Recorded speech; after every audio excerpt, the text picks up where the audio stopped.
Sigurado ka bang ikaw ay ligtas? Marami ang naniniwala ng tanging makakaranas ng puot ng Diyos ay ang mga pinakamasasama, mga mamatay tao, rapist at mapang-abuso. Ngunit sinasabi ng Biblia ang isang ganap na naiibang katotohanan.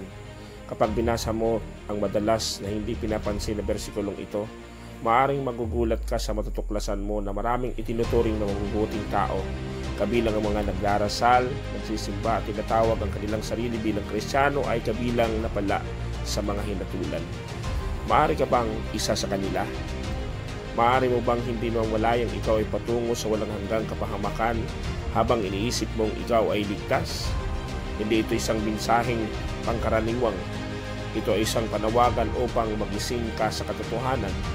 Binabalaan tayo ng Biblia na ang mga huling araw maraming manlilindang, hindi ng mundo, hindi ng mga etiyesta, kundi ng kanilang sariling mga simbahan. Si Jesus mismo ang nagsabi na sa araw ng paghuhukom, maraming lalapit sa Kanya na inaakalang sila ay ligtas, umaasang tatanggapin, ngunit sa halip, maririnig nila ang pinakatatakutang mga salita. Lumayo kayo sa akin, hindi ko kayo kailanman nakikilala. Sandali, pag-isipan mo ito. Isipan mong nakatayo ka sa harap ng hari ng mga hari na naniniwalang ikaw ay maliligtas, ngunit sa huli ay tinatakwil ka. Ito ang magiging kapalaran ng milyon-milyon, mga taong buong buhay nilang inakala nila sila ay ligtas, ngunit hindi kailanman nabigyan ng babala.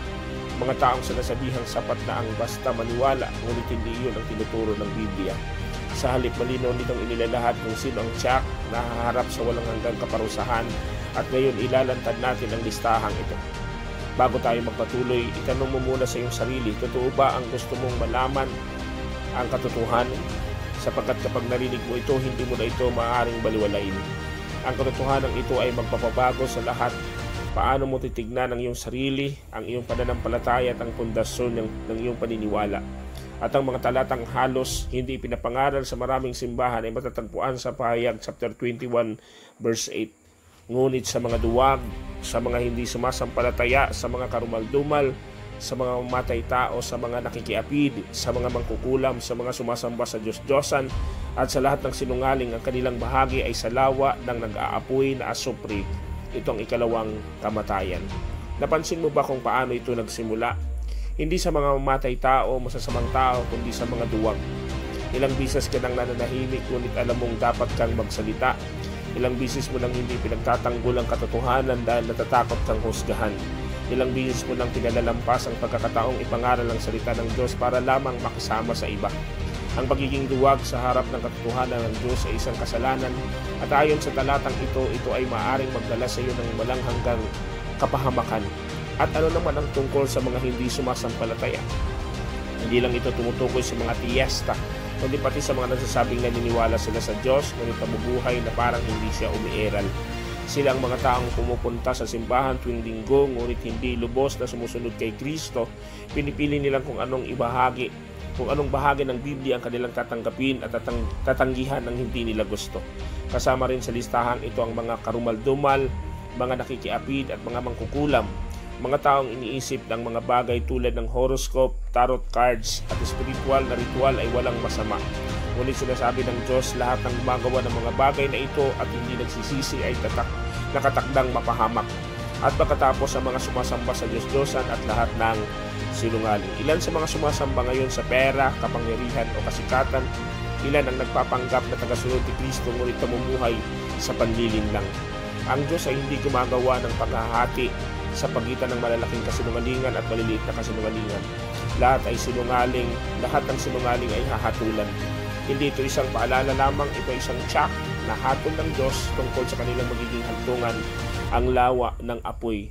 Walang apila, walang pangalawang pagkakataon at walang pakikipagtawaran sa Diyos sa araw ng paghuhukom.